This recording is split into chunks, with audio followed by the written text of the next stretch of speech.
Douglas Allen Bickford. It is the 17th of July 2022, broadcasting live from my 105-year-old house here in my hometown of Klamath Falls, Oregon, which is the gateway to Crater Lake National Park, which is one of the 7 wonders of the world. You got to check it out.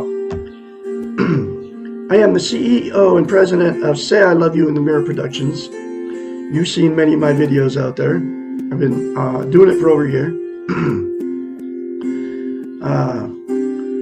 I am on Facebook and YouTube for absolutely one reason. That's to teach you how to be positive about who, what, and where you are and about the world around you. Okay? There's absolutely only one way that you can attain positivity in your life, and that's to attain and maintain self-esteem. It comes out of this book right here called The Portable Therapist. Okay, what self-esteem is, it's how you feel about yourself inside. It's also known as self-love, self-confidence, self-worth. Here's how you think of what self-esteem is. Most people don't even know what the 2 words even mean, but we've all been in romantic relationships. That good feeling when you first meet these people that you have for that other person. You're bragging to all your friends. You're going to be soulmates. You're going to die together. You're never going to separate. You introduce them to your family. You're telling them, wow, you just can't believe you met the love of your life. You know, God got you together on purpose. Well, what self-esteem is, self-confidence, self-worth, self-love is that good feeling towards yourself. Dr. Susanna McMahon has a doctorate in psychology, makes her a psychiatrist. She also has a master's in philosophy. She's 73, lives in Madrid, Texas, with her husband. Has had thousands of clients, okay? And as a psychiatrist, they would hire her to fix their unhealthy minds. The absolute only way that you can get a healthy mind is to attain and maintain self-esteem. And she knows it as a psychiatrist. What a psychiatrist is, they study the science of the mind and how it functions. So nobody's teaching self-esteem. In every chapter, it doesn't have chapters, it's in question form. It has I call them lessons. Every lesson in it talks about how we've been trained and taught not to have self-love, self-confidence, self-worth. Back then, this book was written 30 years ago. So she knew it 30 years ago, folks, that they were using the television, the state governments, the religions to make us not feel good about ourselves, because self-esteem is the exact opposite of feeling bad about yourself. Okay. And every lesson in it, like I said, is teaching us not to have that. Okay. So as a psychiatrist, she knew to help her clients fix their unhealthy minds, she had to give them a way to give themselves self-esteem. Nobody can give you self-esteem except for you. And here's that very simple concept she came up with. It's called mirror therapy. You look at yourself in the mirror and say 4 things. I love you. I love my inner child. I'm worthy to be loved. I'm worthy to love. I am full of goodness. Those 4 things to yourself in the mirror daily, instead of criticizing yourself, folks, will give you self-esteem instantaneously. But to maintain that self-esteem, you have to say it, practice it daily, like lifting weights. If you start lifting weights and you stop, you have to start from scratch to build muscle mass. Self-esteem is the exact same thing for the brain, okay? So you have to say it daily, literally for the rest of your life. I love Douglas Allen Bickford. I love my inner child. I'm worthy to be loved, worthy to love. I'm full of goodness. It'll take you less than 10 seconds, just like it takes me less than 10 seconds, okay? I've been saying it myself for well over a year, pushing like 18, 19 months now.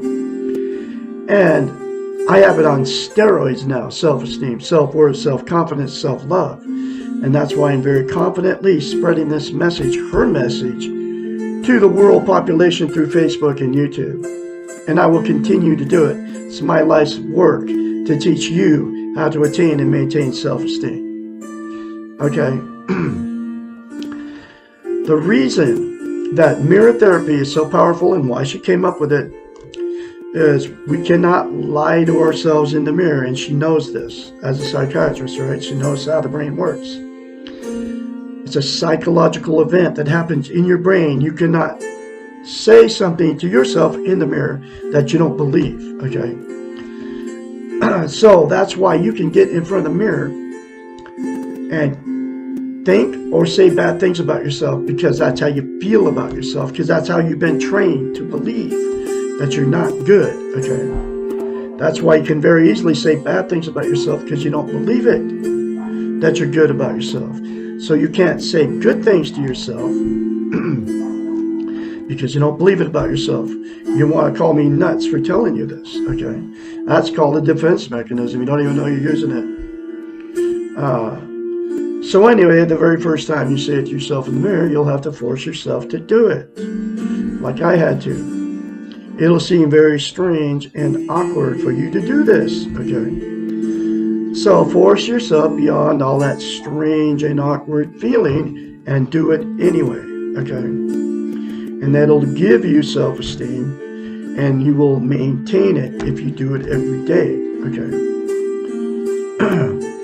The reason it's so vital that you have self-esteem as a human being is the absolute most important thing you can have as a human being. And people don't know this either.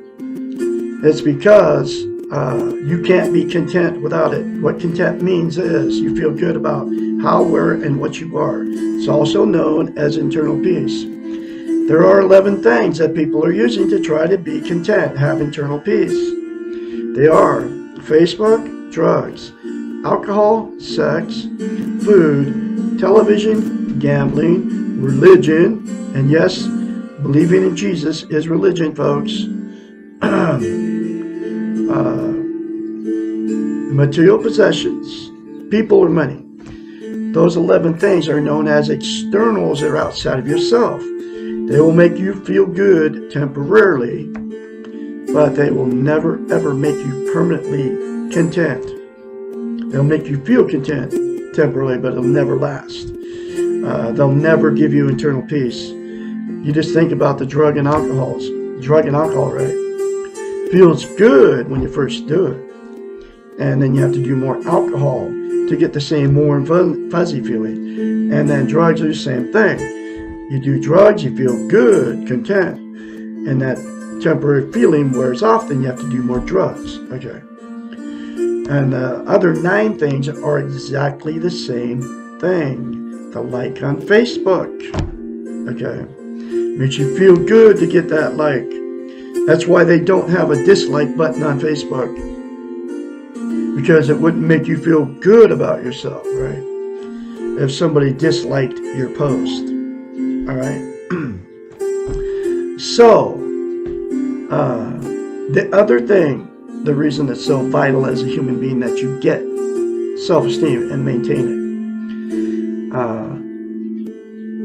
Let me go back. There's only absolutely one thing that's going to make you permanently content, and that is the 4 things to yourself in the mirror daily without fail. And get the book and go through the many other concepts in this book that will fix you. Okay. Then it will. The other thing about it, the self-esteem is, you can't love or be loved without it. Okay. So what happens is, in romantic relationships, you'll attract exactly what you are. If you don't have self-esteem, you'll get somebody that doesn't have it. And if you have it, you'll get somebody that does. And what happens in the ones that you meet that don't have it, since you can't love or be loved without it, the relationship, after you've been together for a while, that good feeling goes away. And that's when the fights and the arguments start. The cheating, the lying, the stealing from each other, going to bars, picking up strange people to have sex with, complaining about to all your friends and family how terrible these people are to you, getting in the car, going down the road, the drug and alcohol use, all that. After the relationship turned toxic, to try to make yourself feel good again. So what happens is, because the relationship turned toxic, all fights and arguments and name calling going on, you'll divorce or separate. And then those same two people will go out and jump in another relationship without self-esteem, trying to get the feel good again. And the exact same thing will happen in that relationship without self-esteem, because you didn't get self-esteem before you went in to another relationship. They call it relationship jumping. That's why I've been married 4 times and I've had many failed relationships. Okay. And why you've been married more than once and why you've had many failed relationships. It's because you went in another one without self-esteem, just like me. The next thing that'll happen with two people that got in a relationship without self-esteem is the two people will stay in it forever, because they're being codependent on each other. They're afraid to leave. They can't be alone. They don't want to be embarrassment to all their family, friends, and church members. And they have nowhere to go and they're afraid to leave. Okay. So they'll stay in that terrible relationship forever. Then all the bad continues to happen. And then that gets all transferred onto the children. And then it becomes a dysfunctional family at that point. And then dysfunctional families produce more dysfunctional families down the line, to their children, to their children's children, and it just keeps going on and on. Okay. And then the very last thing that'll happen, the two that got involved with no self-esteem, after so many failed marriages and so many failed relationships, two people that got involved just say, screw it, and exit out of the romantic scene and just be alone for the rest of their lives. But you can't be content without self-esteem. So the two people that exit out of the romantic scene will be just as miserable as they were in that relationship, because you can't be content without self-esteem. You can't have internal peace. So they'll use the 11 things to try to feel good, but they'll still be miserable and they won't even know why. So, my style of teaching, there's a solution to the madness, to all the toxic relationships, to all of those scenarios I just mentioned. That's to attain and maintain self-esteem, which is the 4 things to yourself in the mirror, all parties involved. And get the book and go through the many more concepts in her book that will fix your messed up life. If a person's with a person that doesn't want to change and the relationship remains toxic, then the person who changes themselves will have the strength and the courage to remove themselves from that toxic relationship. It works. Okay. Anyway, so that's all the things that will happen in two that got involved with no self-esteem. I'm going through this book one lesson at a time. Here's that next lesson. Lesson 58. This is my bookmarker. Lone Rider Motor Club. I ride alone, and I definitely do ride alone, because nobody wants to ride with me. And anybody can join my club, but nobody wants to ride with me, because I say to you, say I love you in the mirror, because you think I'm nuts by saying that. But it's my life's mission to teach you, so I will continue to ride alone. Okay. That's my motorcycle club. It's actually my car club.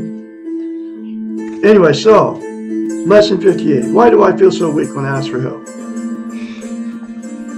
One of the great paradoxes of our time is that what looks like strength is really weakness. And what appears to be weakness is really strength. This is particularly true when asking for help. It takes a lot of courage to admit that we do not know, that we are scared and lost. We have been trained, and here's where that training comes in, that every lesson talks about it. We have been trained to believe that we have to know and that it is wrong to be afraid. We have learned that showing feelings is a form of weakness, Men don't cry. Women don't show anger. And children should be seen and not heard. We are supposed to be strong, in control, and invincible. We are supposed to rise above our very humanness. It all comes from the television, folks, and now it's coming from Facebook. Why? All the answers to this why are found in the weak ego. We want to look good for others. We want to appear to be something that we are not. We want to fool the world. The problem is that in fooling the world, we fool ourselves. We lose sight of who we are and what we really want. It is so much simpler to be what we are, to feel what we feel, and not to be afraid of being weak at times.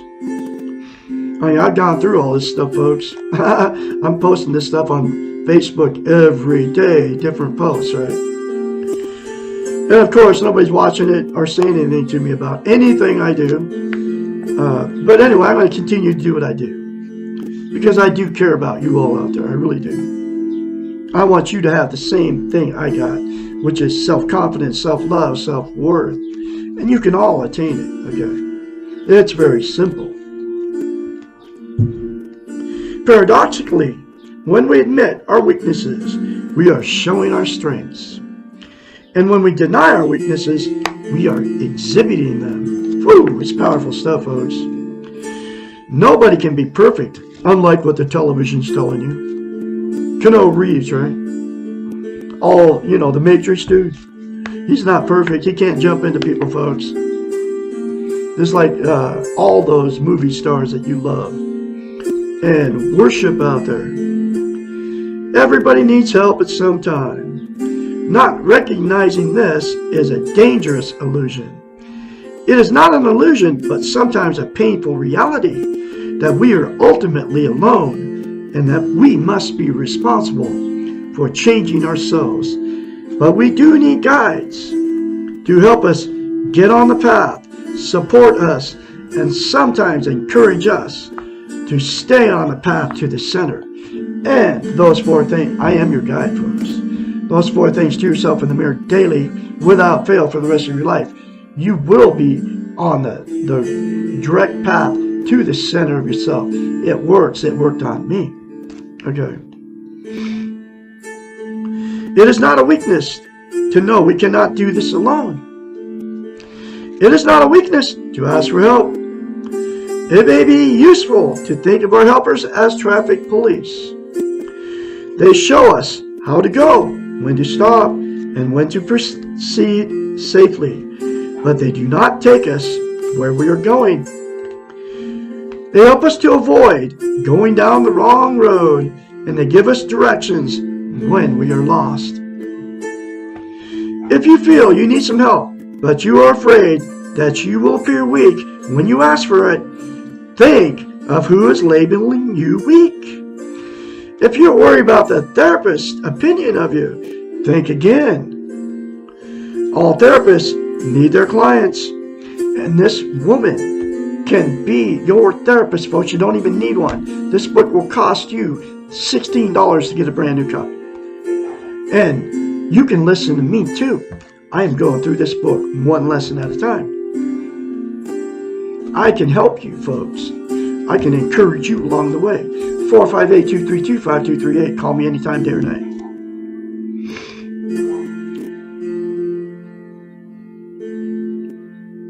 If you feel you need some help, but you are afraid that you will appear weak when you ask for it, think of who is labeling you weak. I'm reading it again. If you're worried about a therapist's opinion of you, think again. All therapists need their clients. Their clients provide their reason for working, and their clients are part of the therapist's own strength. Helping the clients helps the therapist. Every client teaches the therapist something. If you're concerned about others' opinions of you, remember you cannot control what anyone else thinks or feels, and that you are responsible only for yourself. The other person may think what they want, but they cannot live your life for you. You must take care of yourself and let them take care of themselves. If you are worried that you feel weak when you ask for help, welcome this feeling as the beginning of fighting the weak ego. Admit that you feel weak, but ask anyway. If you feel weak and do it anyway, you are being courageous. The hero does not always feel strong. Moments of great courage are usually accompanied by feelings of inadequacy and weakness. And remember, weakness is not a feeling. It is a state of mind that you have learned. And the model that you have learned from is a weak model. Weak in that it is faulty and does not produce balance. Self-esteem, or a positive method with dealing with life. Very powerful lesson for you folks. You can all attain and maintain self-esteem and not feel weak when you ask for help. Because we're all human, we're all in the same boat, folks. 4 things to yourself in the mirror daily. I can be your mentor, like I said, 458-232-5238. Call me anytime, day and night. I encourage you along the way. You'll have a great day out there on this Sunday. I'm going to have another lesson for you tomorrow, which is lesson 59. Why do I feel so different from others? You'll have a great Sunday, and remember to be positive towards yourself and others and your world. And I will be talking to you tomorrow.